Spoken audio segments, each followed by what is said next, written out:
세상에서는 기도를 이렇게 정의를 내립니다.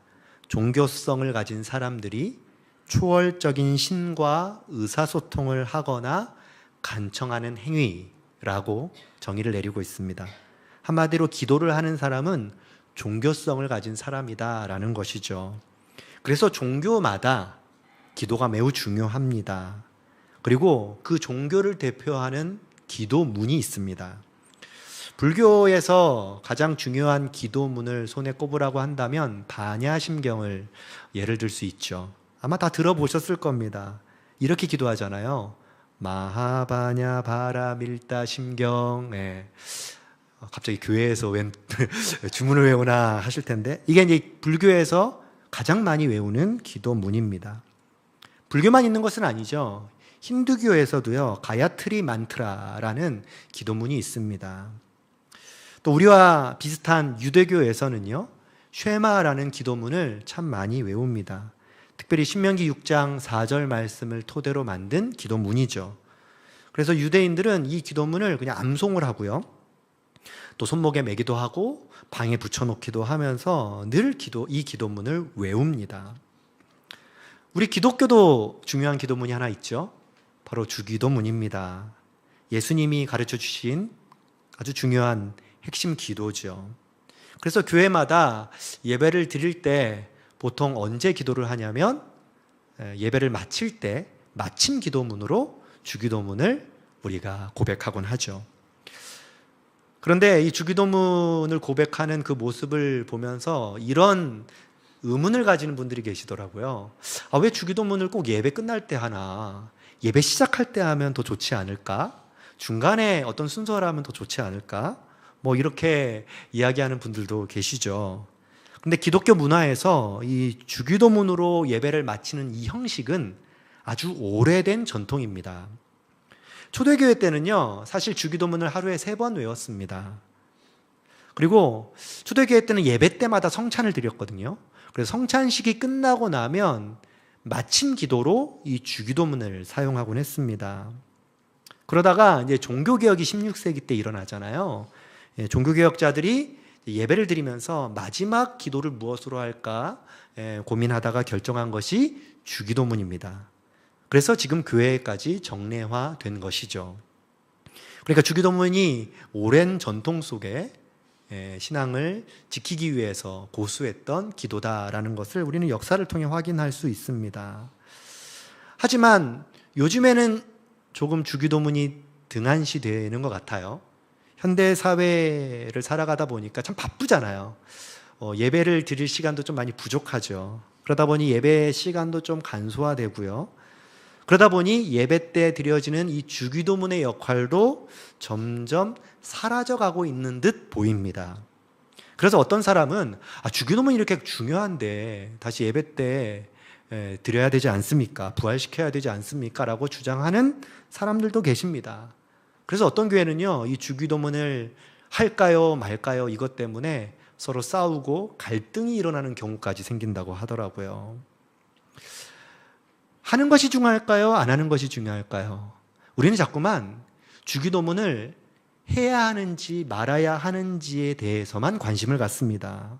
한마디로 말해서요, 인간의 행위의 관점에서 주기도문을 바라본다는 것입니다. 그러면요, 다른 종교의 기도문과 차별성이 없습니다. 왜냐하면 인간의 행위의 관점으로 기도를 볼 때 우리는 타 종교를 따라갈 수가 없거든요. 타 종교에서는요, 정말 기도문을 열심히 외웁니다. 외울 뿐만 아니라 무한반복합니다. 그렇게 해서 열심을 내서 기도하면서 신과의 소통을 이루려고 하죠. 시간을 많이 들이죠. 그리고 간청하는 사람의 열심이 중요합니다. 그것이 타종교에서 드리는 기도의 형태입니다. 그런데 주님이 가르쳐 주신 기도가 과연 그와 동일할까요? 그렇지 않죠. 행위보다 주님은 내용에 더 집중하고 있습니다.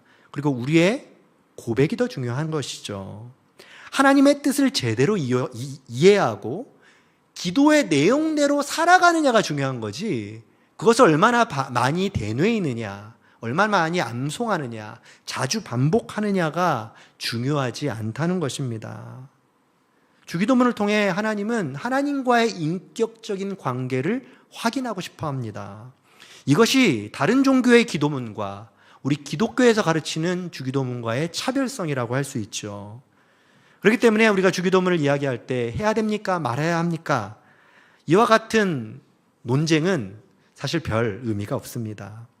우리는 행위에 대한 옳고 그름을 따지는 종교가 아닙니다. 우리는 오히려 더 근본적인 질문을 던져야 하죠. 주님께서 왜 우리에게 이 기도문을 가르쳐 주셨을까입니다. 단지 주기도문이 예배의 한 형식, 한 부분을 위해서 순서에 넣으라고 가르쳐 주신 것이라면 사실 예배 때 필히 빠져서는 안 되겠죠.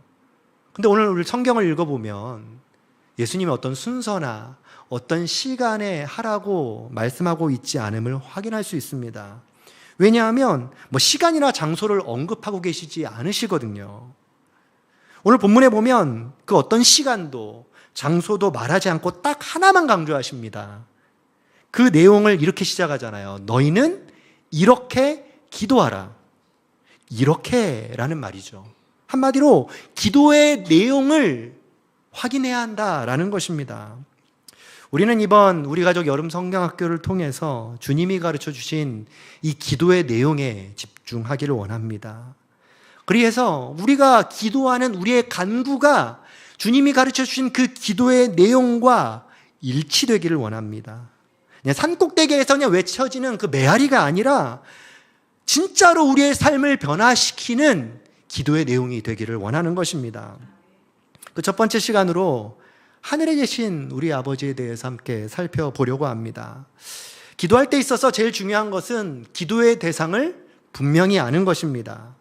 대상을 제대로 알지 못한다면 쇠기의 경일기가 되고 맙니다. 그냥 기도를 공연불처럼 드릴 수 있다는 것이죠. 누구에게 기도해야 하는가 대상을 명확히 알지 못하면 그 기도의 내용 또한 제대로 잡을 수가 없는 것입니다. 그러니까 대상을 정확히 알지 못하면 단지 기도를 많이 해야 되고 단지 열심히 해야 되고 그렇게 내 모든 삶을 주님 앞에 최선을 다해서 드려야 한다라는 방향으로 나아갈 수밖에 없는 것이죠. 열심을 해서 기도하면 내 마음에 어떤 마음이 들까요? 평안하잖아요. 이 정도면 내가 충분히 기도했어 라고 느껴지시잖아요. 하지만 막상 삶 속에서는 어떠한 삶의 변화도 일어나지 않게 되죠. 이런 현상이 일어나는 이유가 뭐죠? 기도에 대한 대상을 명확히 설정하지 않았기 때문입니다. 우리가 왜 기도해야 하는가? 방향성을 제대로 잡는 것이 중요하죠. 우리는요, 무한한 능력을 가지신 하나님을 의탁하며 기도합니다. 하나님만이 우리가 할 수 없는 이 인생의 불가능한 영역을 도우실 수 있다라고 믿고 간구하는 것입니다. 그러니까 우리가 기도해야 할 분은 오직 하나님 한 분밖에 없다는 것을 예수님은 우리에게 가르쳐 주고 계신 것이죠. 그것이 하늘에 계신 우리 아버지라는 말씀을 통해서요. 그러니까 우리가 기도해야 할 분은 하나님 한 분밖에 없습니다. 내 기도의 열심이 하나님을 움직이는 것이 아니라 모든 능력을 가진 그 하나님 한 분을 신뢰하기에 우리의 삶에 놀라운 변화가 일어나는 것입니다. 그럼 도대체 우리가 왜 하나님께 기도해야 할까요?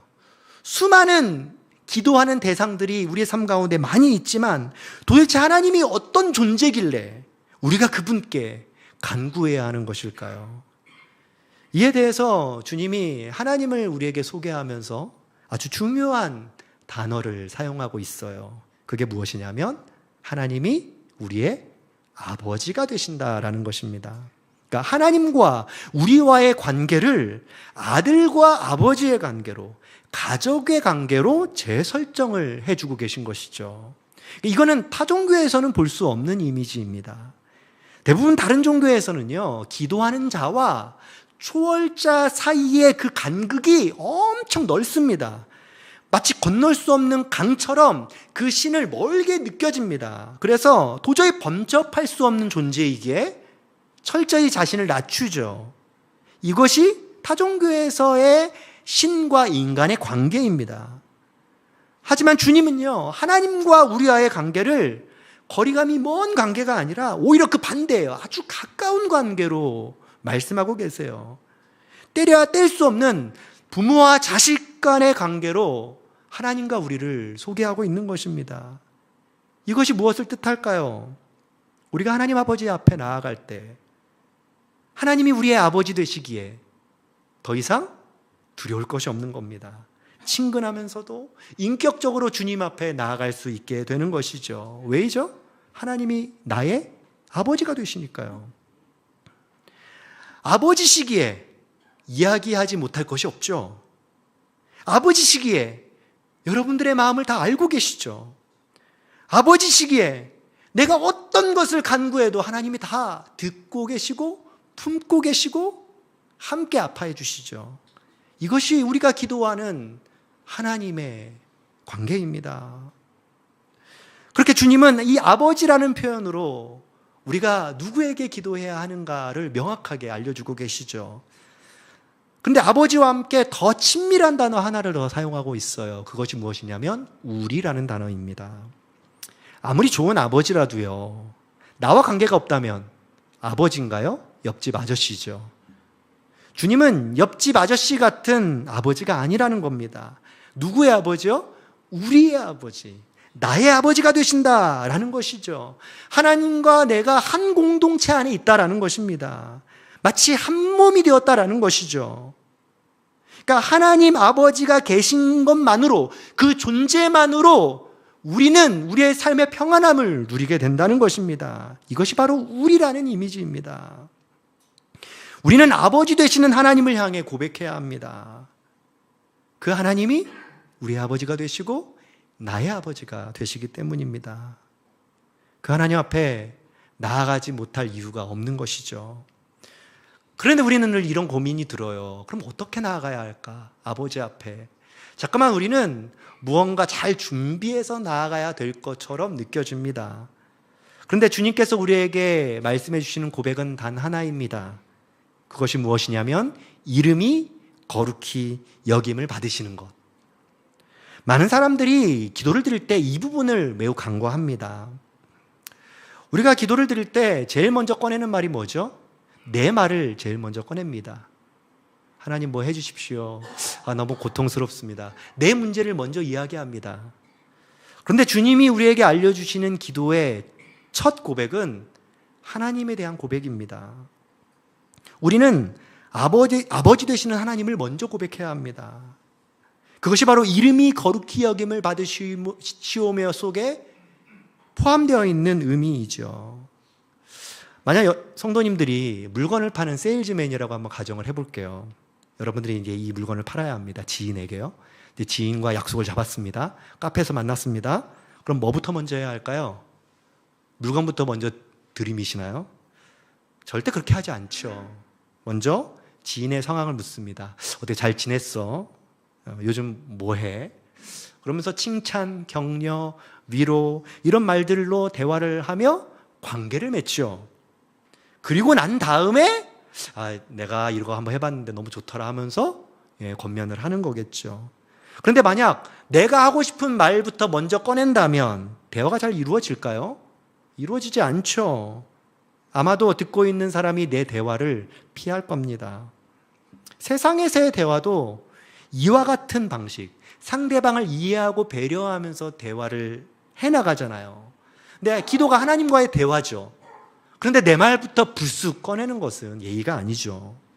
나와 대화를 하시는 그 하나님을 먼저 우리가 고백해야 합니다. 그냥 빈말로 하는 것이 아니라 정말로 진심으로 나에게 하나님이 어떤 분인가, 내 인생에 하나님이 어떻게 일하셨는가, 그 하나님을 먼저 고백하는 것이 중요합니다. 이것이 바로 이름이 거룩히 여김을 받는다라는 이 의미 속에 다 표현된 것이죠. 여러분들이 제일 먼저 기도할 때 할 것은 나에게 하나님이 어떤 분인지를 고백하시면 됩니다. 그러면 하나님의 이름이 거룩히 여김을 받게 되는 것이죠.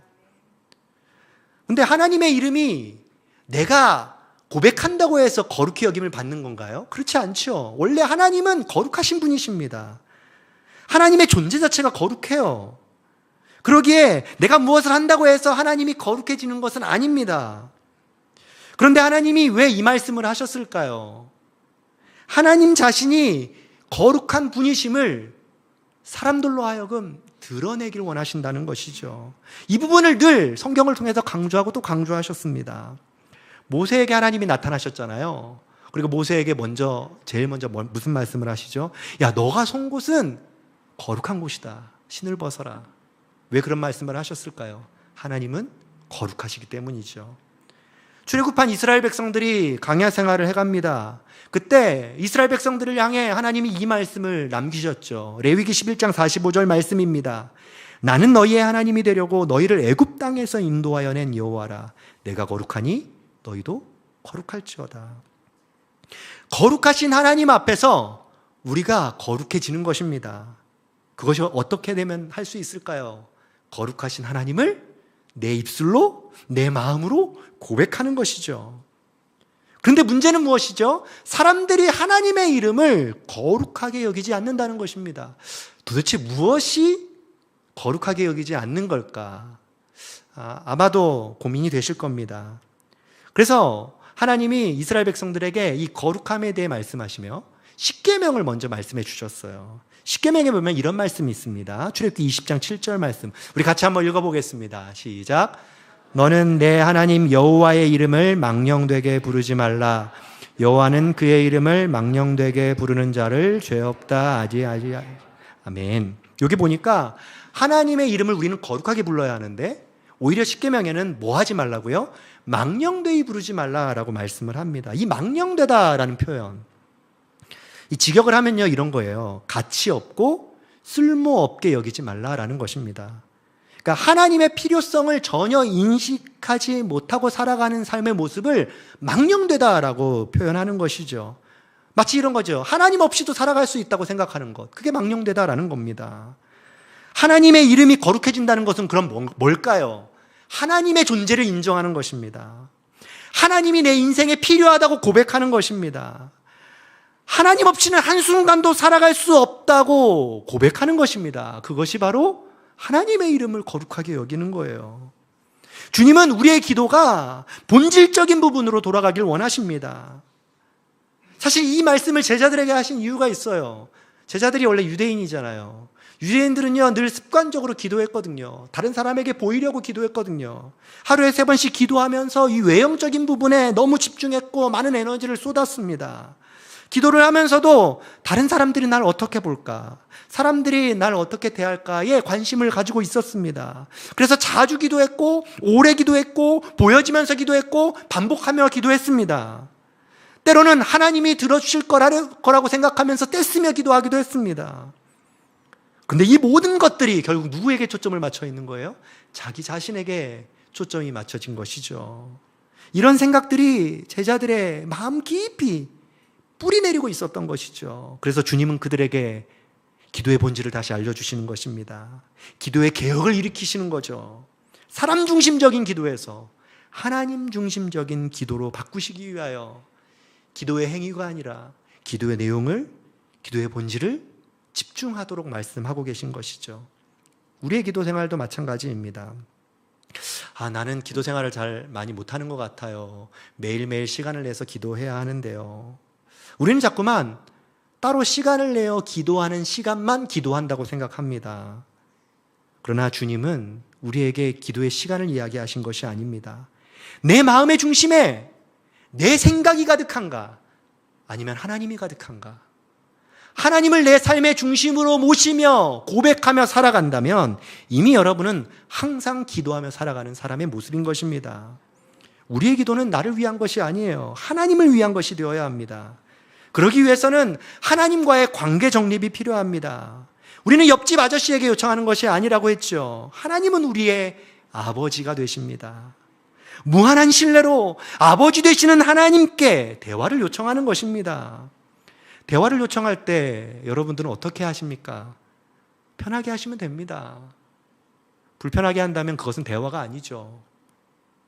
우리가 요청하면서 기도하시는 아버지 하나님은 그냥 내 곁에 존재하는 것만으로도 거룩하신 분이십니다. 그리고 그 거룩하신 은혜가 우리의 요청만으로도 우리의 삶 가운데 임한다는 사실을 기억하시면 좋겠습니다. 우리는 하나님 없이는 아무것도 할 수 없다라는 고백을 하며 살아가는 것, 그것이 바로 주님의 이름을 높여드리며 살아가는 우리의 삶인 줄 믿습니다. 이번 한 주간 우리가 드리는 이 기도의 습관이 아니라 기도의 삶이, 우리가 드리는 기도의 형식이 아니라 기도의 내용이, 우리가 선택하는 수많은 삶 속에서 주님을 높여드리고 주님을 드러내고 하나님이 내 삶의 중심이 되어지는 복된 삶을 살아내는 성도님들 되시기를 원합니다. 그런 삶을 여러분들이 잘 살겠지만 그래도 함께 좀 잘 살아보자라는 다짐의 의미에서 가정 미션을 여러분들에게 드리고자 합니다. 여름 성경학교니까요. 미션 정도는 하셔야죠. 그래서 오늘 함께 나눈 이 주기도문 말씀을 이제 가정에 가셔서 함께 가정 예배를 드리면서 다시 한번 묵상해 보시면 됩니다. 가정 예배를 드리실 때 가장 좋은 날은 수요일 저녁이 좋습니다. 수요일 저녁을 여러분들 시간 내셔서 함께 가정 예배를 드리시거나, 수요일이 안 되신다면 다른 평일날, 주일은 안 됩니다. 주일은 다른 평일날 여러분 시간 내셔서 가정 예배를 드리시는데요, 어떻게 드려야 할지 이 가정 예배지 안에 잘 담겨져 있습니다. 한번 펼쳐보시면요, 1주차 가정 예배지를 보시면 첫 번째가 아이스 브레이킹이 있습니다. 가족들이 생각하는 하나님의 이미지를 색깔로 선택하고 내가 왜 이 색깔을 선택했는지를 함께 돌아가면서 그냥 나누는 겁니다. 편안하게. 그러면서 아이스 브레이킹 하시고요. 그 다음에 우리 가족들을 축복해야 되죠. 그래서 하나님의 사랑이라는 축복 찬양이 있습니다. QR코드를 찍으시면 바로 음악이 나오거든요. 그 음악과 함께 가족들을 돌아가면서 축복하면서 같이 찬양을 해주시면 됩니다. 그리고 우리가 지금 주기도문 말씀을 배우고 있으니까 다시 한번 성경 말씀, 주기도문 내용을, 성경을 다시 한번 돌아가면서 같이 읽으시고요.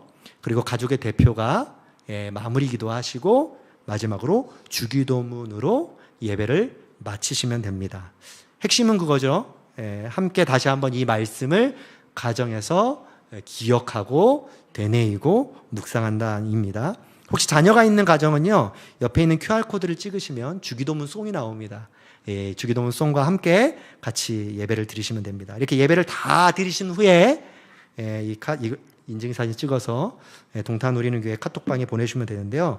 동탄우리는교회 카톡방이 어딘가요? 물어보시는 분들을 위해서 뒷장에 보시면 이벤트 참여란이 있습니다. 여기 보시면 가정예배 인증사진을 어떻게 보내야 한다라는 걸 잘 기록해 놨고요. QR코드가 있죠. QR코드를 찍으면 바로 카톡방으로 들어오십니다. 그러면 사진만 딱 보내시면 됩니다. 그렇게 해서 이벤트에 참여해 주시면 좋겠습니다. 이번 한 주간 하나님께 드리는 우리의 기도가 일상이 되고 온 가족이 함께하는 거룩한 문화가 되는 복된 시간이 되면 좋겠습니다. 그 은혜가 저와 여러분들의 삶에 가득하기를 주님의 이름으로 축복합니다. 함께 기도하겠습니다. 우리의 아버지 되시는 하나님 아버지, 주님께서 가르쳐 주신 주기도문을 통해 기도의 대상이 하나님 되심을 다시 한번 기억하게 하시고 하나님을 삶의 중심에 모시며 살아가게 하여 주시니 감사합니다. 날마다 하늘에 계신 하나님 아버지께 담대히 나아가는 은혜를 허락하여 주옵소서. 우리의 삶을 통해 하나님의 이름이 거룩히 여겨지는, 하나님의 존재가, 하나님의 필요성이, 하나님 없이는 한순간도 살아갈 수 없음을 고백하는 영광스러운 삶을 살게 하여 주옵소서. 삶의 중심에 내가 서 있지 않게 하여 주시고 하나님이 언제나 우리의 인생의 주인 되게 하여 주옵소서. 예수님의 이름으로 기도합니다. 아멘.